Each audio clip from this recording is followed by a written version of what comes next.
Really? I didn't know that. Oh, no way. Hey there, boys and girls.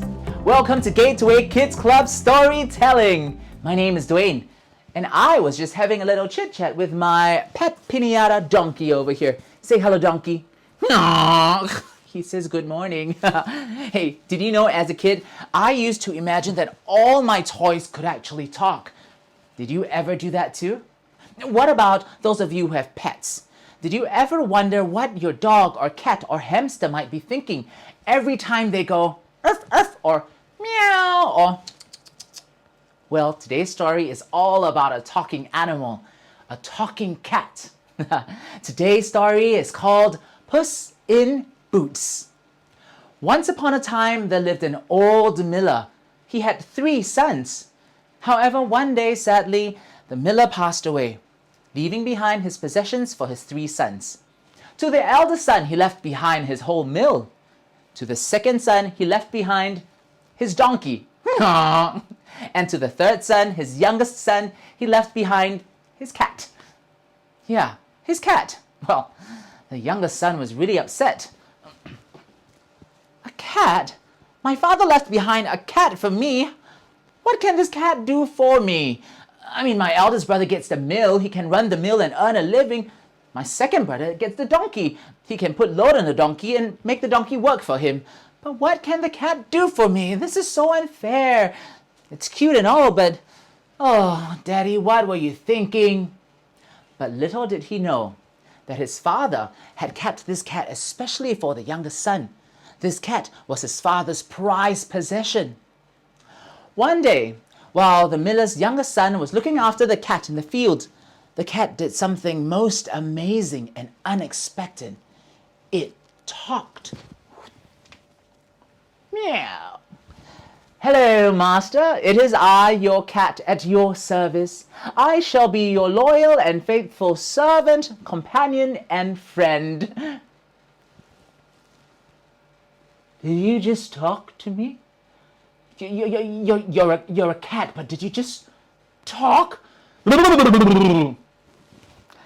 Yes, master, I am at your service. Anything you want, I shall do to make sure you live a successful life. You did talk, didn't you? You spoke and words came out of your mouth. How is that? How is that possible?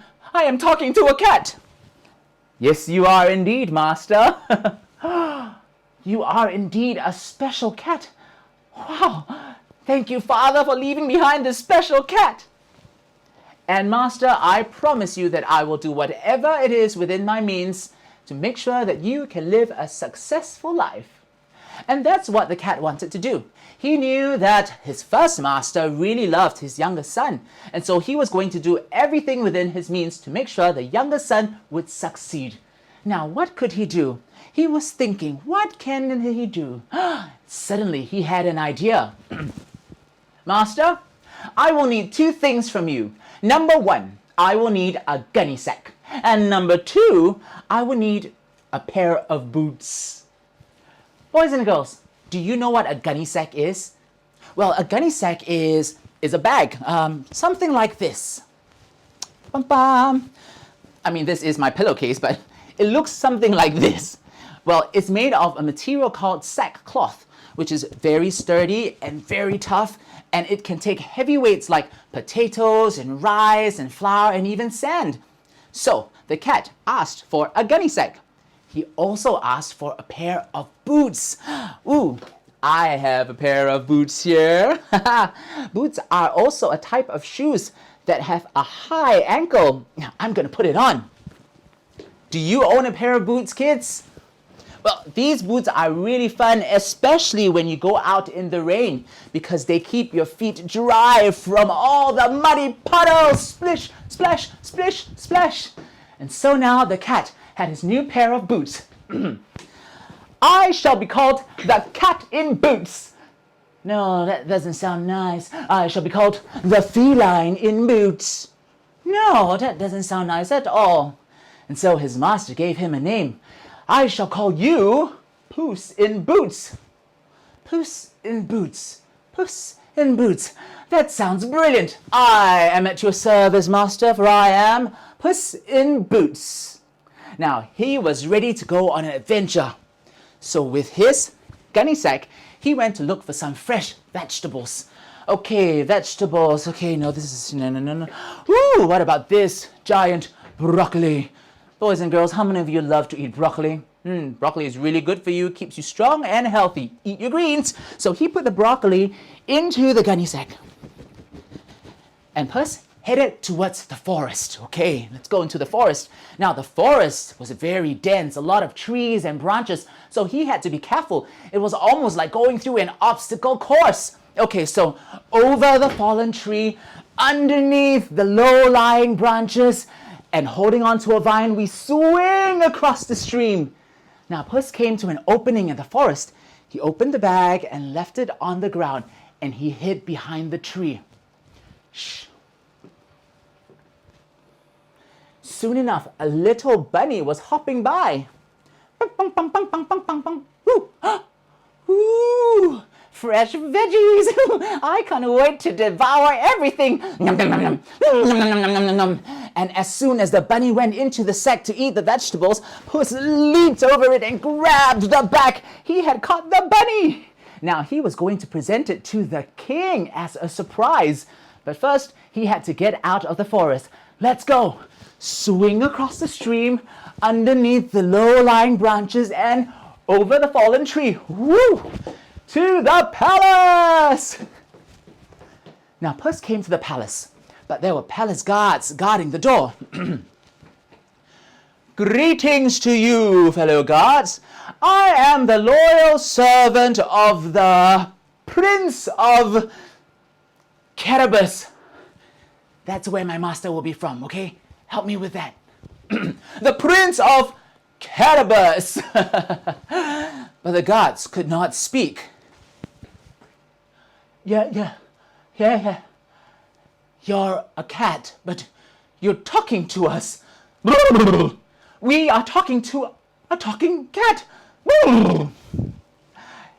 Yes, you are. And I would like to meet your talking king because I have a gift for him from my Prince of Carabas. Well, the guards were shocked and so did not have any more questions. They opened the door for the cat. Meow. In the palace, he saw the king. King, you shall be the king. Ooh.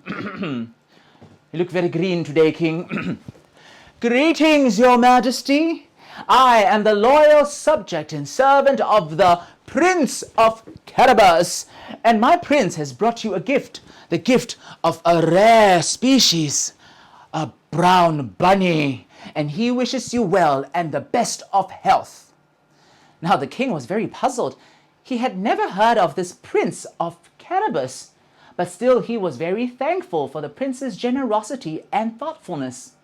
Now the next day, Puss went back to the forest to look for more wild, rare animals as gifts for the king. Let's get into the forest! Ooh. Okay, now, over the fallen tree, whoop, underneath the low-lying branches, whoa! Now swing across the stream, whee! He opened the bag with the vegetables inside, placed it on the ground, and then he hid behind the tree. Shh. Soon enough, he heard a little sound.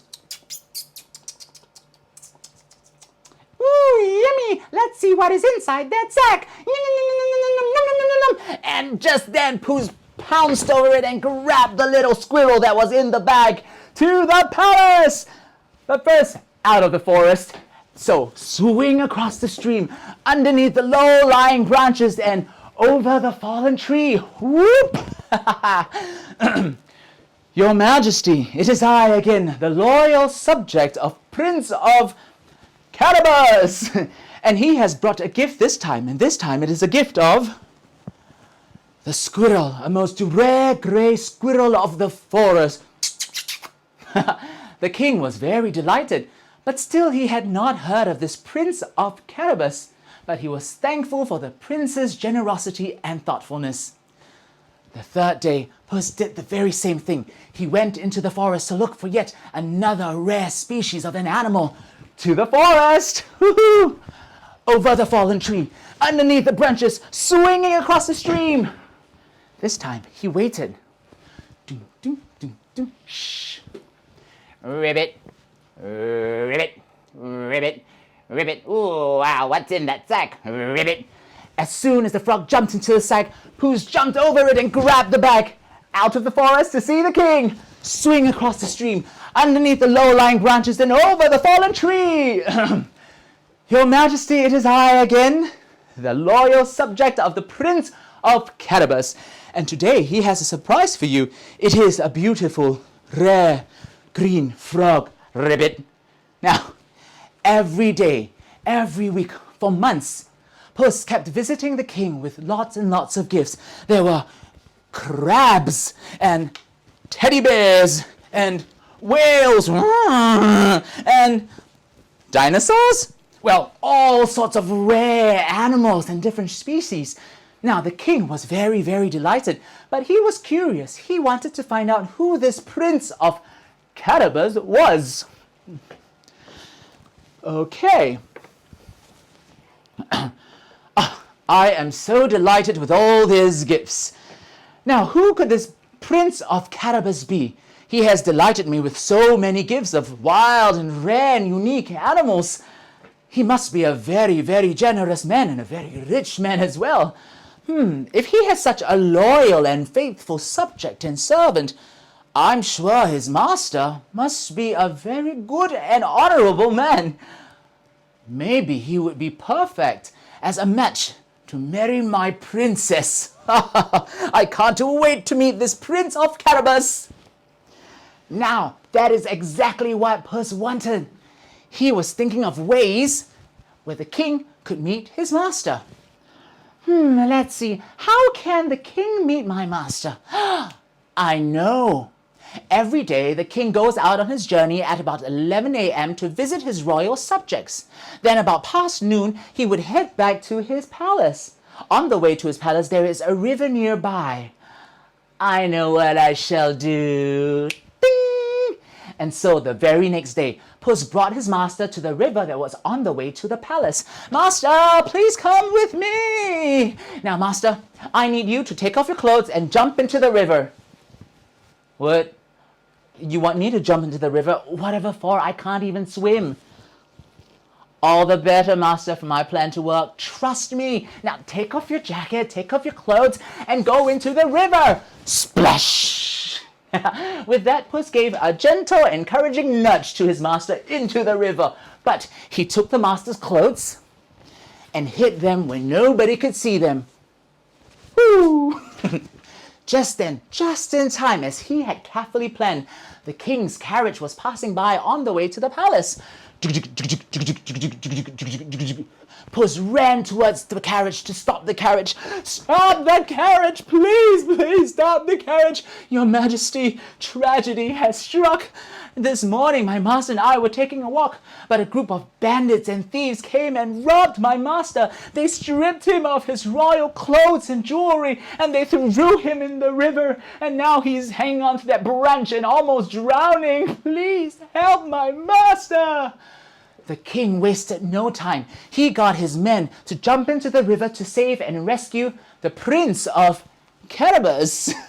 Now, as they brought the prince out, he was drenched and he was not wearing very much. So the king ordered his royal clothes from the carriage to dress the Prince of Carabas. Okay, let's put on some clothes. Okay, let's see what the carriage has. Ooh, check this out. Such a lovely jacket. Okay, I shall wear it. So the Prince of Carabas put on this royal clothes. Oh, wow. He looked at himself in the reflection of the carriage. He looked at the window and saw his reflection, and he couldn't believe himself. What am I seeing? I look like a fine prince. I am quite handsome. But as he stared through the window, he realized that there were a pair of eyes looking back at him. They belonged to the princess. She had been staring at him all this while. Their eyes met and locked It was love at first sight. Da, da, da, da, da. Now, Puss knew that this was going according to plan, and so he carried on the rest of his plan. Your Majesty, oh, thank you so much for rescuing my master. We must thank you. Why not you come over to our castle where we can treat you to tea as a token of appreciation? Now, Puss's master was very confused. A castle? We don't have a castle. But he trusted Puss that he had a good plan. Yes, Your Majesty, a huge castle. Maybe my master can follow you on your carriage, and I will give your driver the directions to the castle, and I will meet you there. Driver! Okay, done. I will see you there. Take care. Bye, master. Enjoy yourself. And Puss took a shortcut. Now, along the way to this castle, there was a huge farm, and on the farm were farmers tilling the land. Okay, who wants to be the farmer? Me, I want to be the farmer. I told you my toys could talk. I want to be the farmer. Okay, you can be the farmer. So Puss had some special instructions to the farmers on the farm. Now, the king is going to come by anytime, okay? When he comes by, I need you to tell him that that castle belongs to the Prince of Carabas. Okay, the Prince of Carubus. No, not Carubus. The Prince of Carabas. Good! The Prince of Carubus. No, not Carabas. Boys and girls, can you say it with me? The Prince of Carabas. The Prince of Carabas. Great. The Prince of Carabas. Great. Now, if you don't do it, the king is in a very foul mood, and he might go off with his head. I'll do it.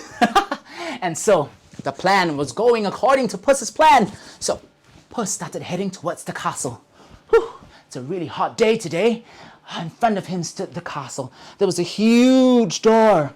And boys and girls, did you know who lives inside this castle? It was a scary, mean giant that was terrorizing the villagers. So Puss knocked on the door. The door opened, and in front of him stood a tall, towering giant. You can be the tall, towering giant. A tall, towering giant. Who goes there? It's me, the cat. A cat?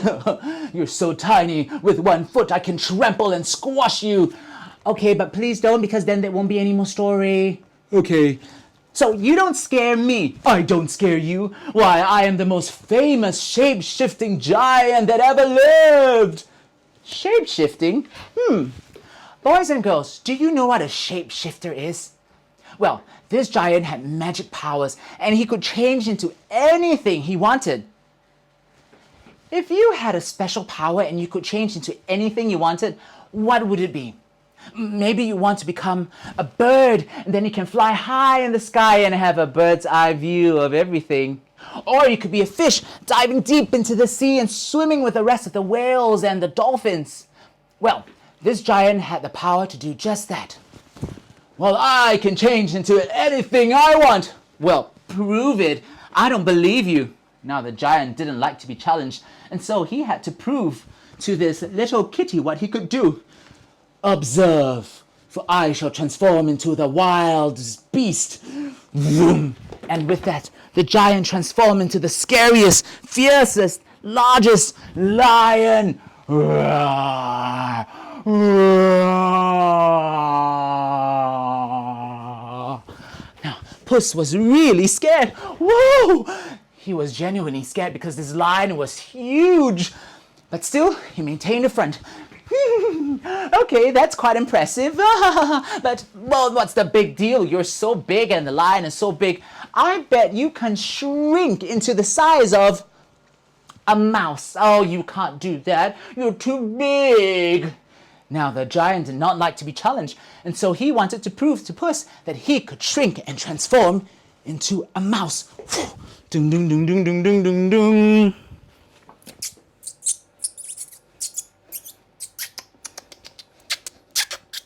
And with that, Puss immediately pounced on the mouse and swallowed him up whole, completely finishing off the giant. The giant was gone. The mean giant was gone. There was no one left to terrorize the villagers. And just in time, because the king's carriage was approaching, Puss went out to greet the king.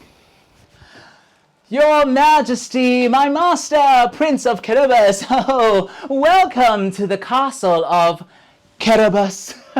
We have been waiting for you. Please come on in. Now, the king was very impressed. My, what a magnificent castle. I have to say, Prince of Caribus, I am very impressed by you. Since day one, you have given me that bunny. You showed me how generous and thoughtful you are, and today you have invited me to this castle. I am very, very impressed and honored that you would invite me here. Well, I have thought about it, and I've noticed that you were having a nice chat in the carriage with my beloved daughter, the princess. I tell you what, I could find no other man worthy of her hand of marriage. So today, I present to you my daughter, the princess, to you, Prince of Caribus. Woohoo! Puss finally did it! The prince got married to the princess, and they became the new owners of this castle. And they ruled their kingdom of Caribus. They had a grand wedding right here in the castle. And Puss continued to be by his master's side as the loyal royal subject. Meow. The end. Wow. I wish I could have a friend like Puss. A best friend, a friend who's loyal and who'll stay by me no matter what. Do you have a best friend? What does your best friend do for you? Maybe I have a best friend. My best friend calls me when I'm feeling down. He hangs out with me. He gives me surprises and cards and presents. Hey, do you know what? Sometimes you can be like Puss in Boots. You can also be a best friend to someone else. Pick up the phone, call them, find out how they're doing. If they're feeling down, you can send them a surprise or write them a card. There's so much things that you can do to make someone's days better. If you enjoyed today's story, please click like and subscribe to our channel. For updates on kids activities as well as our new weekly arts and craft projects, follow us on Facebook and Instagram. Mommies and Daddies, Gateway Kids Club is a free program, and your donation helps to keep this program running as well as support artists like myself. To donate, see the link below or visit our website. See you next week for a new and exciting story. Bye-bye! Wow, good job, Donkey. You were featured in the story. Oh yes, you want to be featured too? Let's tell a story about a horse next, okay? I don't know any story about a horse. Okay, calm down.